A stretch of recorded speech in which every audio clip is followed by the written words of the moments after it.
This episode of the ZuLoo Poodcast is sponsored by ZuLoo Inc., a benefit corporation dedicated to the goal of universal access to toilets, hygiene, clean water and sanitation through the power of social enterprise. Learn more at ZuLoo.com.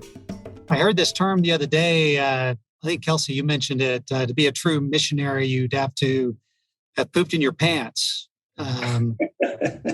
And seems like I recall you had a number of those experiences. I don't know if you want to share any of them.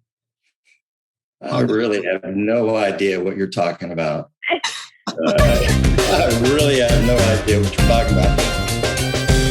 Welcome to the ZuLoo Poodcast, where we talk all things poop, toilets, and sanitation. Through insightful news, impact stories, and quirky humor, we aim to discuss and highlight the critical role toilets play in whisking poop out of our lives, the impact toilets have, or lack thereof, in the health and wellness of humanity, and what ZuLoo is doing to help solve the current global sanitation crisis. Hey everybody, welcome back to the ZuLoo Poodcast. We're excited to have you joining us again this week. Every week, I'm just, hey listeners, glad to have you here. Should we pause and wait for them to respond? Yeah. Holy crap, they're blowing up my email right now. Wait, hold on a second. One of these days, we'll do a live. That would be really fun. Yeah. Yeah, Totally. I can see it happening. Once we really find a little more of our audience, we can engage with them live. I think it'll be a lot of fun. I think so too. Yeah.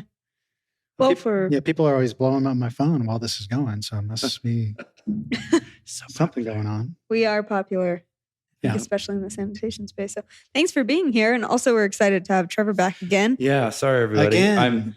I realized I'm wearing the same shirt as I did last week. So I know. That's a social faux pas, but it's okay on the Poōōdcast. But I'm usually behind the scenes. So right. That's right. It doesn't matter if I wear the same thing every time. Well, you have to tell us about I don't know what this design is. So now I need to know. Yeah. What is that? It's like an eagle like a dragon? with a... I think it's like...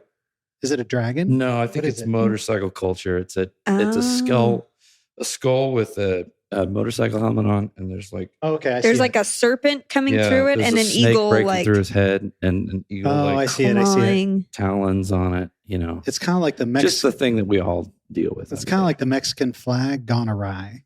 Yeah. Okay. I can totally see. Yeah, there you go. Mexico. Yeah. It's chopper culture. Chopper culture. Culture. Okay. I do like motorcycles. I was going to say, do you own a chopper? I do, but I'm selling it. So if anybody wants to contact me, you want a chopper? I'll sell you a 2002 Harley Davidson chopper. Hey, nice. If you ever go to see his garage, it's full of like all kinds of motorcycle stuff going on. It's true. Yeah. Too many. Yeah. Yeah. I say we need to. Yeah. I think you have 2 motorcycles per person at your place. Right now we do. We have 6, and there are 3. Really, just my wife and I are the only ones living there full time. My daughter still lives close by, but my son's in Alaska. Yeah. And he has another motorcycle there. So wow. Okay, so that was going to be my question. He rides, we all do? Yeah. Everybody so my wife does. That's so awesome. Sadie does. Yeah. So everybody has a motorcycle. Mm-hmm. Cool. That's cool. Yeah, we are a moto family. I love it. Yeah. Just trying to picture like little Sadie on a big old bike. Great. She has perfect posture from her dance days. Yep. So she's just... Love that. It's awesome. That's great. What do you do when you got to go? I mean, does the vibration of the bike cause you to does it loosen things up down there? Not like jogging does for Quinn. Okay. Where it's like knocking on a stranger's door. Excuse me, ma'am. That's right. Okay. Before I defecate here in the park, thought I might use your toilet. Use your toilet. Yeah. Okay. Yeah. So you don't find yourself in any emergency situations never had that. On the motorcycle. Well, see, the good thing is you're sitting. Yeah. So hard to you're pushing against that. Yeah. You know? Okay. If anything, it's probably solidifying everything. Yeah, you can in shimmy place. a little bit. Just, yeah. Yeah. Am I acting this out? I don't know. I don't know. I'm getting like semi flashbacks from that movie Wild Hogs, though. Okay. Wasn't there a scene like that in Wild Hogs? Probably. There were a lot of weird scenes. Yeah, like I don't know. Have you seen that movie? Got Darren? A little bit of John Travolta maybe needing to use the bathroom. No. It's It's actually really funny. Yeah. I don't remember who else is in it other than John Travolta. What's the name of the guy Does he dance in it? Whose wife just pled guilty to like bribing to get her kids into like UCLA? Oh. And he's a great actor and she's a great actress. Oh, I know. So this is, but anyway, him, John Travolta, and I think is Tim Allen in it? Why is my brain thinking Tim Allen? Tim Allen is in it. And then who's? Oh man, it's a comedy, right? It's a comedy. Yeah, it's comedy. Yeah. And a really great black comic. I can't think of his name. Kevin Hart. It's not Kevin Hart, but it's Chris Rock. Is Chris Rock? Oh no, I can't think of it. Anyways, you all know. You're all right now. It's screaming at your Now I'm just trying to radio or whatever. Name all the black comedians I know. Yeah, they're yelling at the podcast. It's this guy. I think he was in like one of those like 90s shows, like In Living Color. Like, yeah. He like hung out with the Wayans brothers or something. I don't know. Okay. But he's really funny. Anyway, it's a good movie. Yeah, that has nothing to do with it. We'll put a link in the show notes. Culture. We'll put a link to the show notes in case you want to watch the movie. We've gotten way off topic. We better rein it in, gentlemen. I know. I'm usually the one thinking, where are we going with this? Yeah. That's supposed to be a shorter episode today. Usually Trevor's behind the camera going, yeah. Wrap it. Cut. Don't stretch. Cut. Yeah, I want to get out of here, but you're now a part of the problem. So I'm sorry. Oh, we're grateful though. Thank you. Yeah.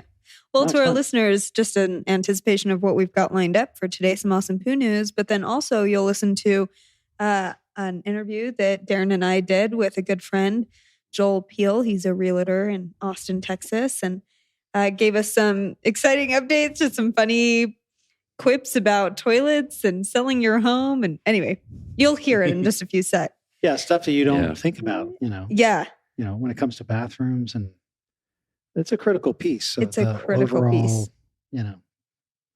Selling your home or buying a home, right? Yeah. You want to make sure, number one, they have toilets. Yes, because that's... And how many and, how nice they are. So a lot of times that's a deal killer, right? You come in, oh, I love the house. And then you look in the bathroom and it's like, ooh. It's the tiniest bathroom you've ever seen. Yeah. Your shoulders graze the walls. So we'll have to show this. Can we splice this in? Well, maybe I should show it afterwards. Yeah. Show it afterwards. Yeah. Okay, we'll show it afterwards. Leave our listeners in anticipation. Yeah. So we've all seen it, but you'll see it later. Unique place toilet. I mean, I couldn't even think it. I would have thought it up myself, but And apparently it's real. It's real. It's a real working toilet in the most interesting place. Wow. Okay. Well, before that though, what's in the poo news this week? Yeah. So in honor of Joel Peel, who is the premier Texan. I mean, if you ever met a Texas gentleman, he's Joel Peel. Got the southern, not too heavy of a drawl, but it's in there. Oh yeah, you heard it. Right? Oh yeah.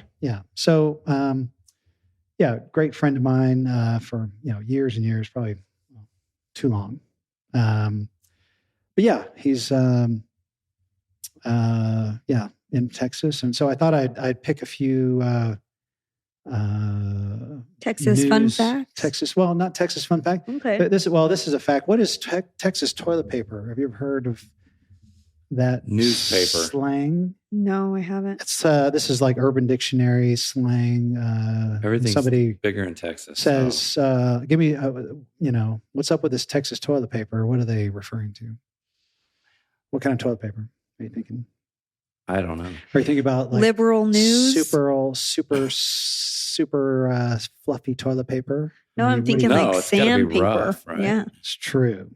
It's super rough. If it's rough and tough and it doesn't absorb anything, it's Texas toilet paper. I have seen toilet paper that you can actually see wood particles. Yes. You just think, I can't use this. That would be Texas toilet paper. Okay, I've seen that. Okay.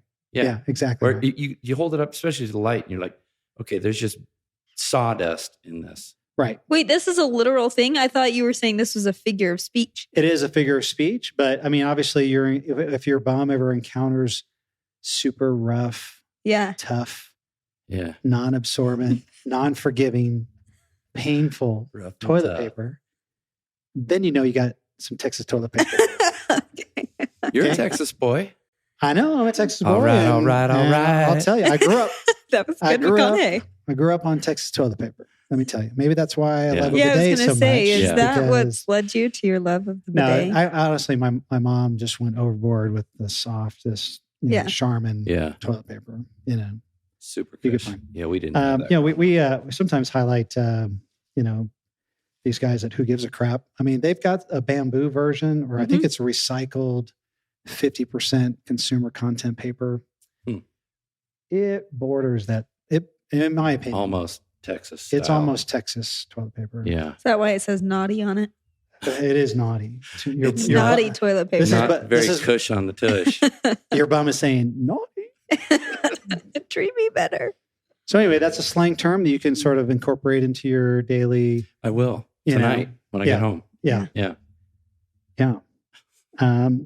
And so anyway, also, we talked with Joel, and we'll go to his interview in a minute, but we talked about, how do bathroom models increase the home value? Or is that a fact or a myth? Like, I'm going to put in a super, super nice bathroom remodel and I'll get all my money out of it. Okay, so when you said bathroom model, I thought you were talking about a woman that was, and here we have the Toto 4000. No, that's another. That's not what you meant by bathroom model? That would really increase your home value. Yeah. Wait. No. We have to rewind that sultry voice that's now in my head. Yeah, last week it was soft and smooth, and now this is... Yeah. Whoa. Maybe you should be a bathroom model. No, I'm just going to be the voiceover guy. Okay. Come on in. Yes, yes. I'm enticed. I'll come on in. I'm sorry. So you were saying though, like, so if you're doing your house and you're doing a remodel, you're going to remodel your house. If you want to enhance the value of your house. I mean, Joel, I think I'm going to give it away, but he says you should probably clean your toilets when you're showing your home.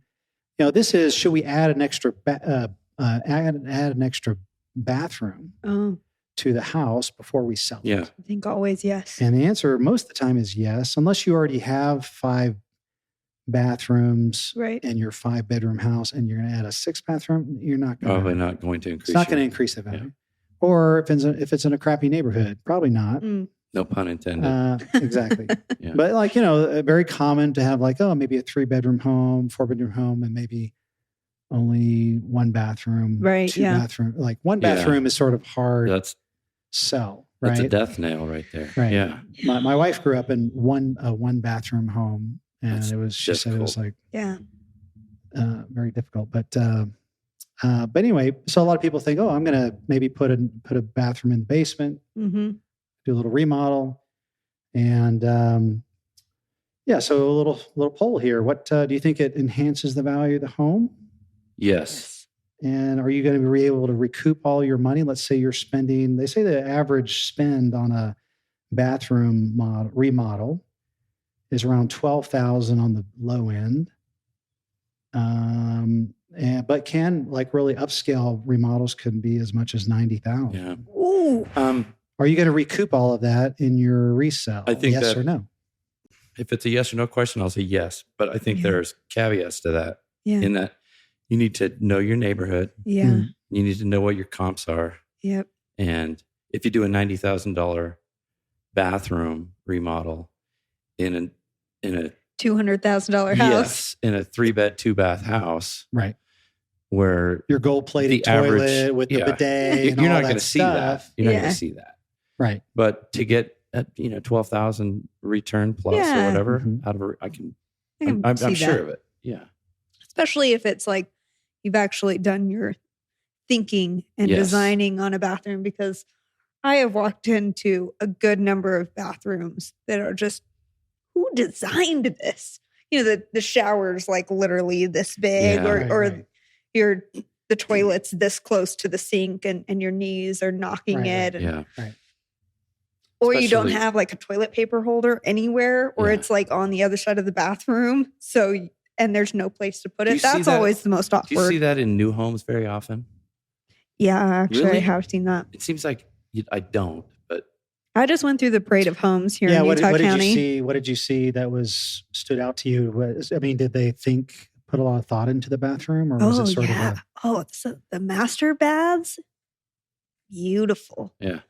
I mean, just the coolest. Like, and these are probably the $90,000 bathrooms, right? This is all for show. This is for the builders to get more business. Right. Yeah. So I would say of all the homes that I visited, 90% had a separate closet just for the toilet, right? That's very popular. Yeah.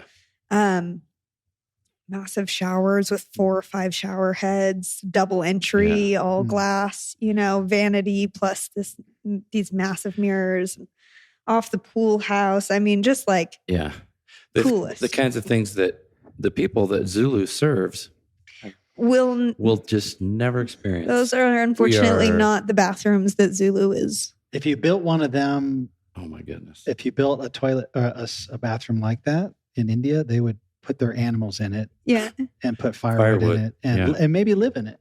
Yeah. Well, I mean, some of these are big enough to live in. Yes. Yeah. Wow. But yeah, so it's important to put a lot of thought into that. Into the design, design, not for your own enjoyment, but maybe, this is the whole idea here is like, if you're trying to maximize the value of your resale home, value. to resell it, what should you do, right? My grandpa designed, I'm just thinking of the bathroom in our family cabin because my grandpa did all the designing. He's got the wooden seat. This is my grandpa with the wooden seat. Yeah. 70s. Yeah. There's 2 bathrooms in the cabin and the one in the basement he designed, and it's poor design. There's this really large step and it's all tile. Flooring's all tile. And there's this massive step right before the shower. And then the toilet is tucked behind the shower in like this tiny little almost cubicle-like thing. Take a dump, take a shower, go into traction. Yeah. Then, really though. Because you're going to slip on the tile. Because you're going to slip on the tile. Yeah. And there's a special light above the toilet. It's got a pull cord. Oh, okay. There's a bathroom light, cool. But he wanted, I don't know for whatever reason, wanted to turn off the light. Where have you been? Exactly. Oh, I just want to poop in the dark. Ultimate privacy right there. Do your grandparents have the avocado colored padded toilet seats anywhere? With the fluffy, embroidered top over on the cover? On the cover? Like a carpet cover? Carpet cover. Yeah. I'm talking about like the actual toilet seat is padded. Oh, yeah. No, I've seen those. I know what you're talking about, but those are padded avocado color. Amazing. Yeah. Nice to sit on. Yeah. Yeah, that would enhance your property value. Does that your resale? Just go down to Walmart, get yourself avocado one. Color. Go for it. $12,000 right there. It says here, statistics say that if you're going to do a remodel, go for the lower end remodel because you're not going to see that value come back in a higher. I mean, you might love your gold-plated toilet and think it's like worth $1 million now. Right. It's not going to. Somebody else doesn't care as much. Somebody else is not going to care. Right? Yeah. So, they say that whatever you spend on average, it will increase your value by 2 to 3% of your overall value of the house. Okay. And adding an extra bathroom, unless you're just got too many bathrooms. Right. And we've seen those out there, right? So that's probably my place. I think $500,000 3 bedrooms, house. 4 bathrooms. Yeah. That's kind of weird. Well, and I think you guys did it right. Your bathrooms are very nice, but it's not like you went crazy. You just did cool things. Yeah. And every one of those bathrooms is frequently used. It is. Yeah. Somebody's always in one. Yeah. And Darren, if you come over to visit, we'll definitely say, hey, take this one for a test ride. Yeah. Yeah. Let me know what you think. I'm still waiting for you to hook up your bidet, your high power Mercedes bidet that you have in the garage with all your motorcycles. I know. It's actually sitting there. Yeah, it's a Toto. It's like high end. Yeah. Oh my gosh. What are you waiting for? I know. We used to use it all the time. Mm-hmm. This house that we moved into, we're in the middle of a long-term renovation. And we haven't redone the toilets yet. And we haven't put that on because it's the oval-shaped, nice one. And all of the toilets in our house, except for our entry bath, are the little round ones, which are just useless. I don't know why those maybe exist. we need to put Peru and India on hold and do a special initiative for the Sanders family. If you could put a toilet outside, if you could help us support, I'd be pumped. we have to replace his round toilets with an oval shape so that you can install your high. I just need to do it. I've installed dozens of toilets in my life, and I just need to do it. I know, because I want to come visit, but I can't because you don't have. I won't allow it. You know, every time I gotta go to the bathroom, I'm like, what? Friends don't let friends poop in. I'm excited to hear what toilets without bidets. Hear what your buddy says about keeping the toilets clean too. Yeah. Well, Joel has a great wealth of information about, some of these statistics and others in the interview. So maybe we'll jump into that. Enjoy. Well, Joel, welcome to the ZuLoo Poodcast. We're excited to have you on, excited to have been able to flag you down, snag you. I know you're a busy guy, so thanks for joining us today, all the way from Austin. That's where you're at. Is that right?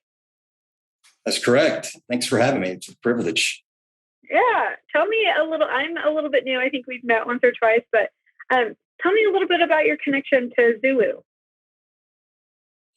Well, it's probably been about 10 years, maybe 8 years ago. Darren called and we were talking one day and he was telling me about what's going on in his life. And he was working on a project for ZuLoo. Darren, you might remember this. It was you were working on a toolkit. You went down to the Home Depot and bought these toolkits and we're filling it with hygiene products for like emergency hygiene kits. And so he was telling me all about his vision and what he hoped to accomplish with ZuLoo. And you have to admire somebody that's willing to take on a project like that. And, anything that I could do to help support from the background, I was happy to do. And so I've just kind of watched from a distance over the years and have been extremely impressed with the direction you guys have gone.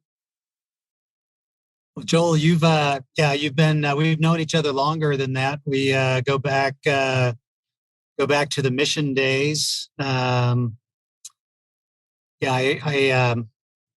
heard this term the other day. I think, Kelsey, you mentioned it. To be a true missionary, you'd have to have pooped in your pants. And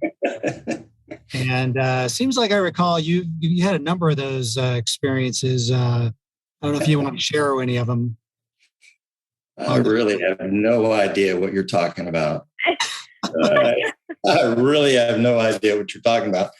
Yeah. I don't know if I was a true missionary or not. I've never had that. I was listening to some of your other podcasts and you guys were talking about those poop in your pants kind of experiences. I am very fortunate, with the exception of one time in like first grade. I can't think of a time when that has happened. I'm pretty regular, kind of know when I'm going to go. And, once, and if I'm lucky, maybe twice a day, right? So I know when it's happening.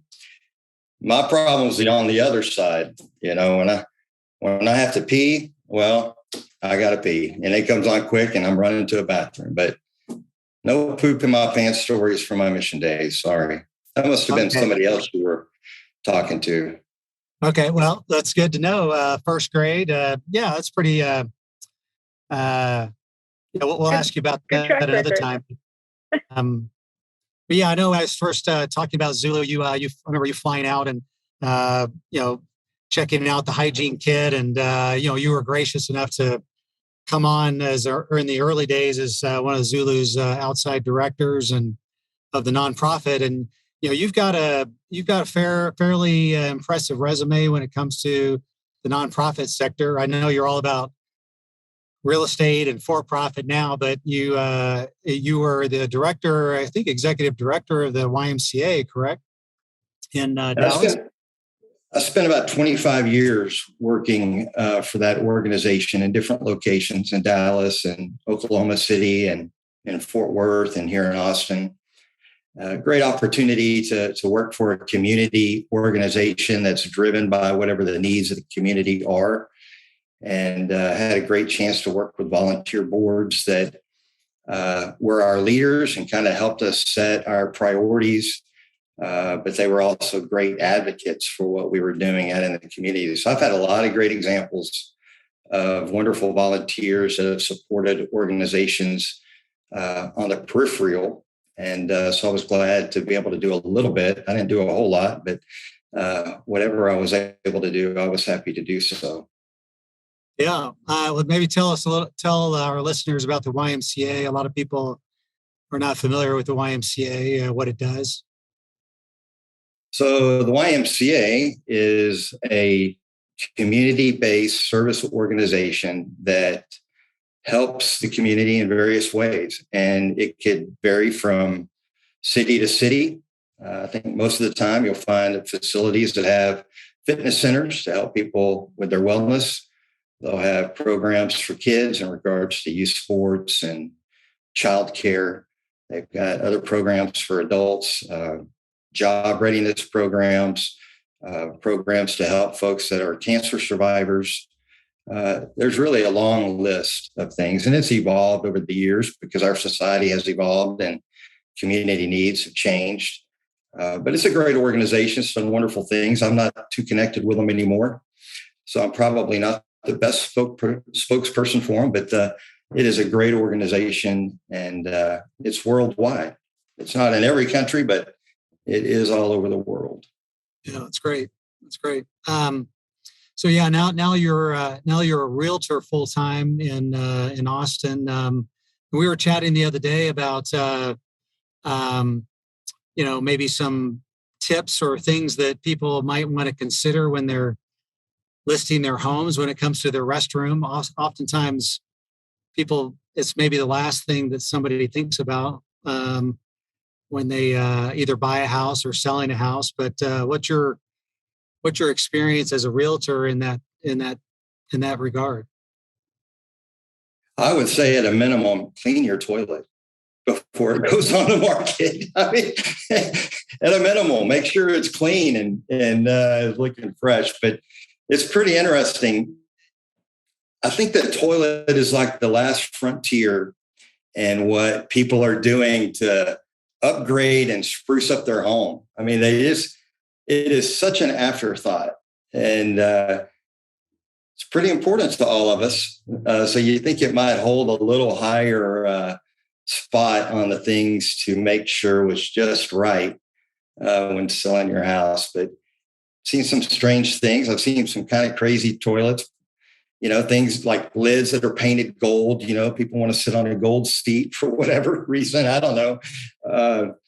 I didn't see this house in person, but I've seen pictures. There's a house. I want to say it's in St. Louis, but I might be wrong. But like halfway up a flight of stairs in a house, there's a water line and a toilet sitting right there. Halfway up, right in the wide open. So, there's all kinds of crazy things, but we certainly need to elevate it.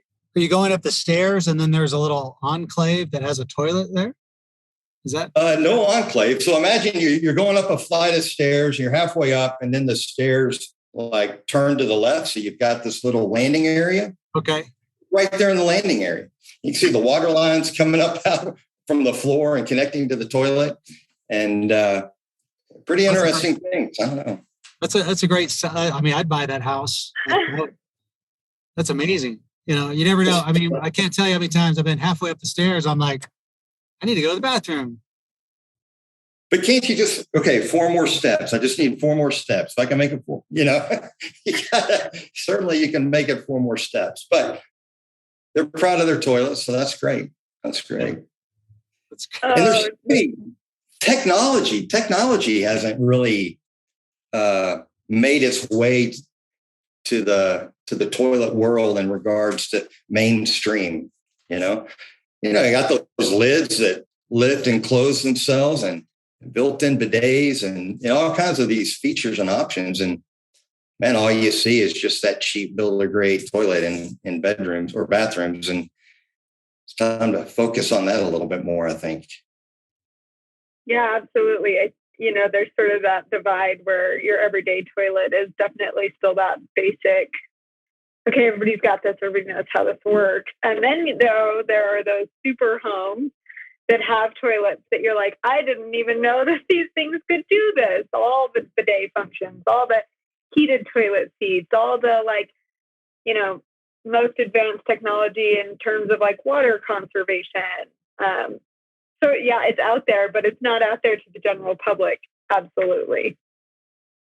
Yeah, there's this home for sale. I mean, we may have mentioned this on a previous podcast. I don't know, but it's a home for sale up in Milwaukee, and it's got a bathroom, and it's got this. I don't know if you can see this, but it's got four. Have you seen this? Yes. It's like there's a Facebook site that has that. Four functional toilets right in a row. Like it's sort of, communal living kind of thing. Well, it's one thing to have 4 toilets right in a row, but to have 4 toilets right in a row without any petition, that's a little personal, huh? That is. Yeah, it says it's built back in the late 1800s and still on the market. Nobody was taking it. So maybe you should jump in and give them some toilet advice. Well, I would imagine that the pool of buyers that are looking for a bathroom with 4 toilets right in a row is pretty small.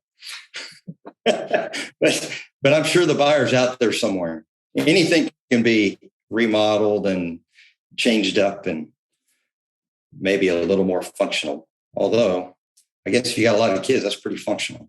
Yeah, true. Yeah. So I need to ask you, why did you decide to come on the Pōōdcast? I know we're personal friends, but this could damage your reputation if it gets out. If you're found out to be on the Pōōdcast, but you decided to come on anyway. You got a lot of other things you could be doing. Why are you on the show today? Well, because you kept sending me text messages. Okay. Like, I got to get rid of Jared. No, I do think it's an important topic that you guys cover. I think it's real important. And one of the things I would say is there are so many challenges that somebody could put their attention towards, and we see it all the time in the news and around us. And I love the positive way you guys approach a real challenge in our world. It's something we take for granted, to have a toilet in our home, have multiple toilets in our home, right? And so many people just don't even have that. They just don't even have it. So it's important. It's an important message to get out there. I can't imagine there's a whole lot I could do to help spread that message, but anything I can do to support it getting out there and helping other people, I think if I can do something, I'm happy to do it. That's awesome. Well, we have one of our recipient stories we wanted to play and get your reaction and input to. Maybe we can do that now. This is Ganesh. He lives in Hyderabad, India, and we recently recorded his story, and so we'll just play it and then we'll just talk about it. It's about 4 minutes here, so we'll just play it. Ganesh writes his story of being abused whilst trying to work a normal day. I can't hear or speak, but I can feel. The other men at the sweatshop didn't understand this. I started working there 5 years ago, just after Lakshmi and I were married. I was 18 and wanted to work hard to provide for my family, like any other man. I was determined my disabilities wouldn't stop me, and I knew the more hours you worked, the more money they gave you. So I worked as hard as I could, starting at 7 a.m. and finishing at 11 p.m. Sometimes it would get so late, I would have to sleep above the sweatshop floor in splintering loft. We were making briefcases, custom-made briefcases. A large bank was due to give as gifts for Diwali. The work was tiring, and it was impossible for me to distract myself. I couldn't make friends because I couldn't hear what the other men were saying or speak to them. Sometimes I would look up from my stitching and glance around at the 20 or so workers sitting cross-legged around me. The hot smell of leather filling the air, my fingers burning, and I would try to imagine what they were saying. It was lonely, but it was work. Of course, there were no toilets in the leather shop. The other men would go round the back of the sweatshop to relieve themselves, on swelling rubbish piles belonging to nearby families. But I hated the smell. I also knew the children from the neighborhood would rummage through the rubbish, looking for lost toys and trinkets. I would walk 100 meters to the west of the shop instead, to a row of dark green, dry bushes located on the other side of a railway line. It was calmer there, apart from when a train would come, and the dust from the trains dried out what I left behind. It seemed like a good option. One day in the sweatshop, I looked up from swing and saw two of the men staring directly at me. Their eyes were serious, but mocking at the same time. And I looked down quickly at my work. I assumed they were bored and were playing some kind of game. I tried to ignore them.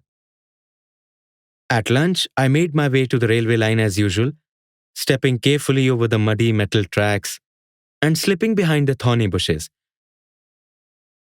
I had just unzipped my trousers and begun to relieve myself when I felt a powerful blow to the back of my head. My face crunched, hitting the hard, dry ground straight away. Another hard blow came almost straight away, crushing into my lower back. I was in complete shock, breathing in dust and crying. I had no idea what they were hitting me with, but it had heavy, thick edges. I couldn't move, and my boss found me a few hours later. He was kind and zipped up my trousers for me and brought a few of the other men to carry me home to Lakshmi. I lay in bed for days in agony, my head pounding and my lower back burning, ashamed at not having been able to defend myself, angry at not being able to work. Depression set in, and eventually my boss came to see me at my mother-in-law's request. He assured me that the men who did this had left and wouldn't bother me anymore. What did they hit me with? I asked. One of the briefcases. So yeah, that's an example of most of our stories are women.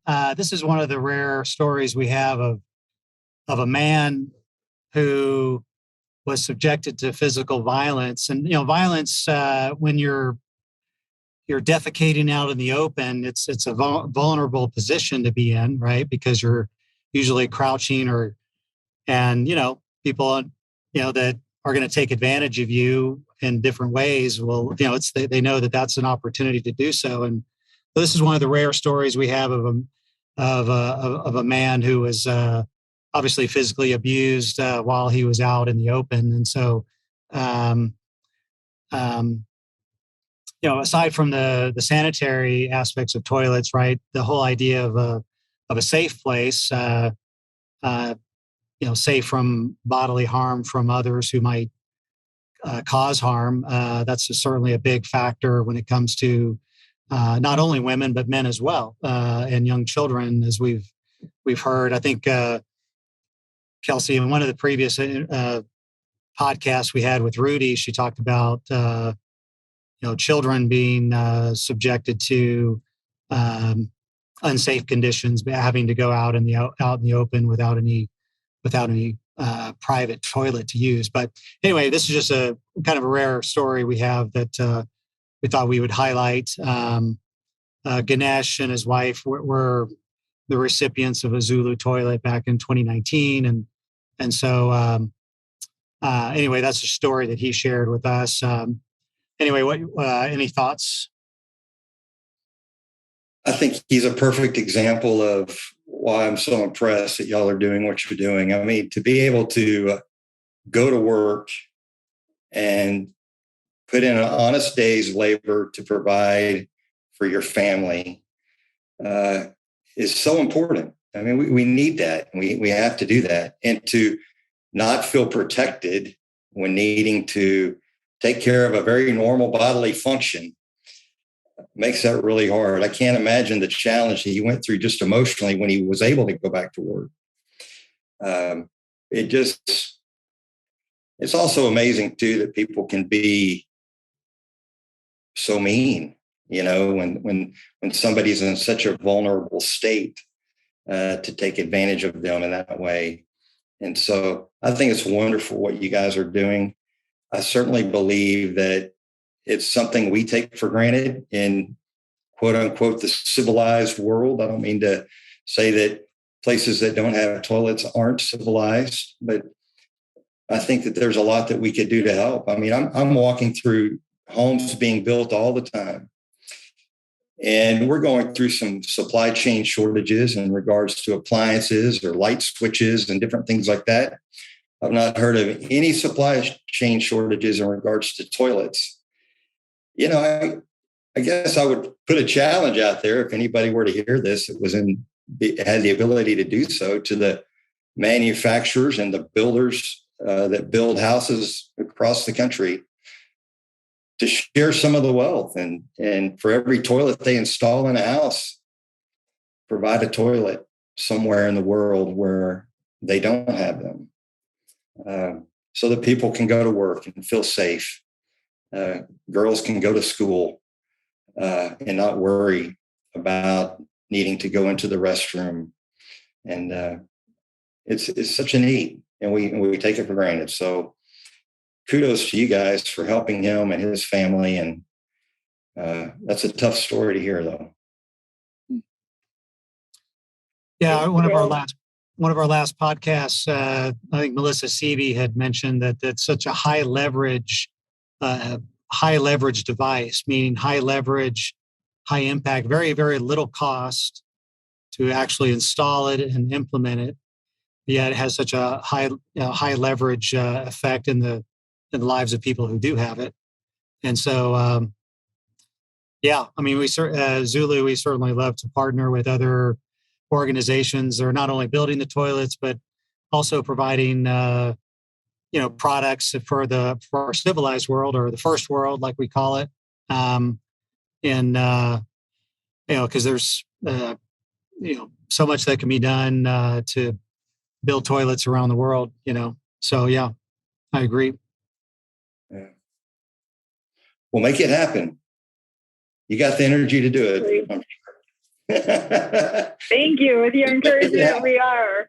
Yes, we are continuing to move forward. And Joel, I appreciate you just putting that challenge out there, because surprisingly, as we've, just built our network more and really tried to get involved with other companies who are interested in sanitation or even social causes, there's actually quite a large blind spot in terms of sanitation and what's called the WASH sector, which is water and sanitation and hygiene. And folks just aren't, maybe because it's not glamorous, or perhaps because it's not publicly known, that there is such a shortage around the world of adequate sanitation. A lot of companies aren't aware that this is a cause that they can contribute to. And so I think hearing that on the ZuLoo podcast, is definitely a call to action for all companies, sanitation related or not, to get their donations in, get their social corporate responsibility team more aware of this issue and how they can contribute in meaningful ways. What strikes me about Ganesh's story is that, we often think, toilet sanitation, it's all about health and well-being. And that's the safety component of it, is keeping us healthy. And that's true. That's a huge component of it. But Ganesh's story is also a reminder that this is also about our physical protection, because there are so many unsafe spots. So I appreciate you pointing all of those out, and putting out that call to action, and continue to put it out in person for us. Be our delegate there in Austin when you're walking through homes and meeting builders and things. That's how you can continue to get the word out. Well, I wish I had conversations or had any type of influence with those type of decision makers. I don't, but I'm sure there's somebody out there in the ZuLoo world that does, that could help out. And, I would think that if I was a manufacturer of toilets and I was in a neighboring country or anywhere close to any of those places that didn't have it, from a business perspective, it makes sense. Donate some toilets and build your brand in those countries, because as the systems come online to be able to support sanitation. Be the name that people are thinking about when they go to get a toilet. And exactly. There's great advantages of giving and being involved philanthropically that will help grow your business down the road.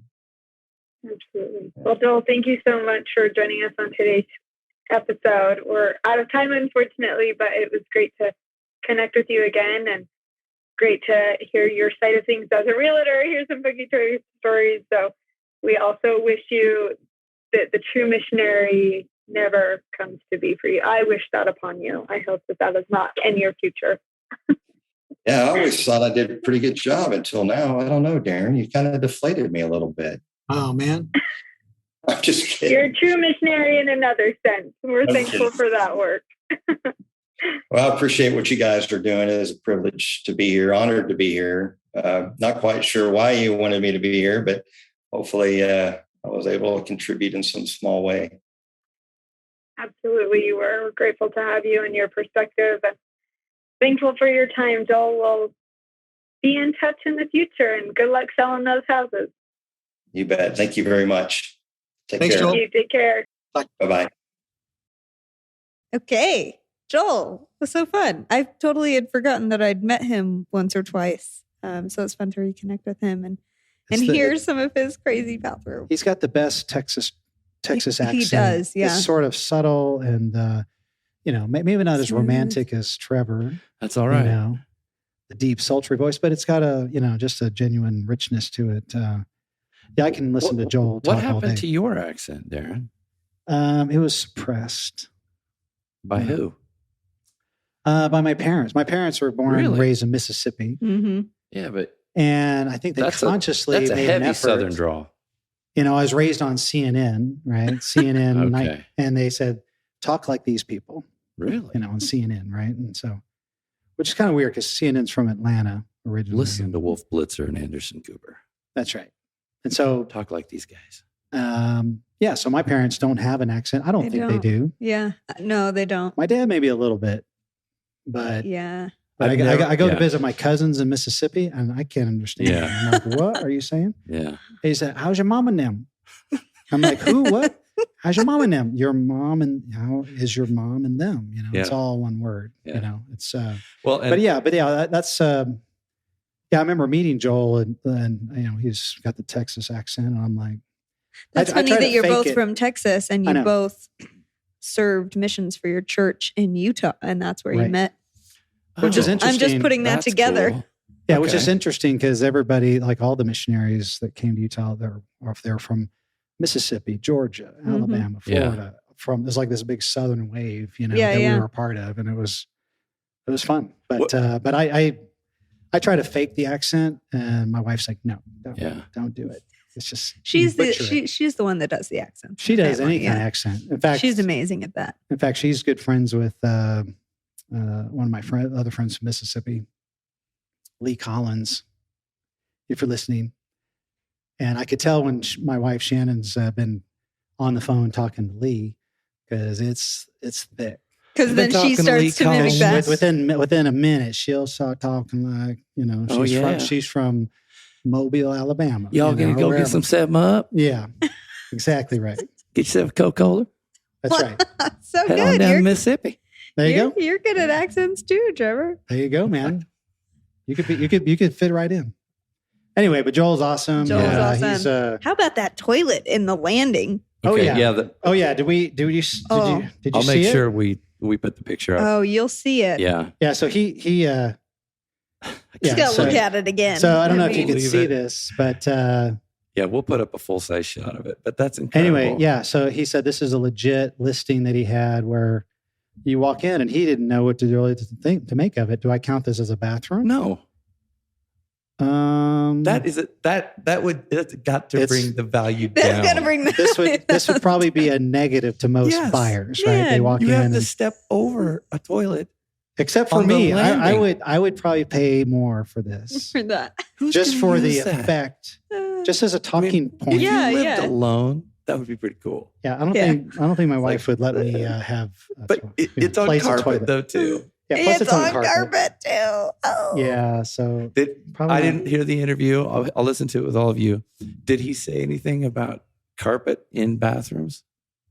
No, but that's probably a bad idea. That's gotta be bad. It's a bad idea. We know it's all about. But I've been in bathrooms that I've been in bathrooms many that times. full of And you just deal with it. It was the cool thing to do, you know. Yeah, how clean is that the carpet? Brady bunch did it, you know. Yeah. Oh, I just can't. It gives me the heebie-jeebies like none other. So gross. Yeah, I'm zooming in on this carpet around the base of that toilet. Shag. Are you seeing that? See, look. It's like growing up the so sides. gross. It looks wet around the base. Because it's probably got an old wax ring and it's leaking. This is an example of what you probably want to do a remodel before you sell it. But, yeah. How many people walk through that house? Such a lovely home, but that toilet. Yeah. Perplexed.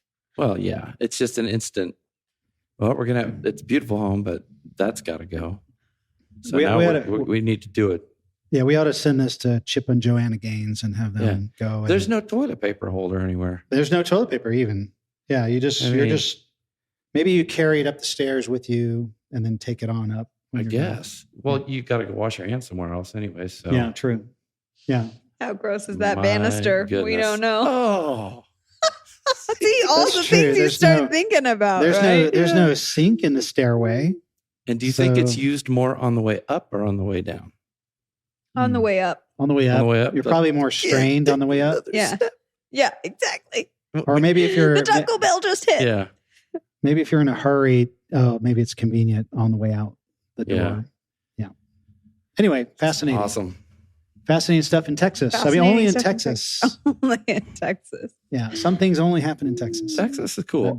I want to go to Texas. Yeah. Go and take your way down there. Take pictures of some Texas toilets, toilet paper, and some Texas TP. Yeah. Go down. Bring some home with you. Yeah. Yeah. I love it. Well, hope that you all enjoyed Joel's interview just as much as we did. If you've got a weird toilet in your house, or you know somebody who does, or you've just seen one on the internet, send it our way. Yeah. So we want to see. We want to share it with more people. Talk about how fascinating or disgusting it might be. There's lots of them out there, I'm sure. Yeah. Thanks for tuning in. We'll see you next week. Thank you for listening to the ZuLoo Poodcast. Follow us on social media at our links in the show notes below. To learn more, visit our website, ZuLoo.org. If you liked the podcast, be sure to subscribe, like, and comment. For even more ZuLoo fun, send us an email with your toilet stories to podcast@zuloo.com for a chance to be featured on the podcast. This episode of the ZuLoo Poodcast is sponsored by ZuLoo Inc., a benefit corporation dedicated to the goal of universal access to toilets, hygiene, clean water and sanitation through the power of social enterprise. Learn more at ZuLoo.com.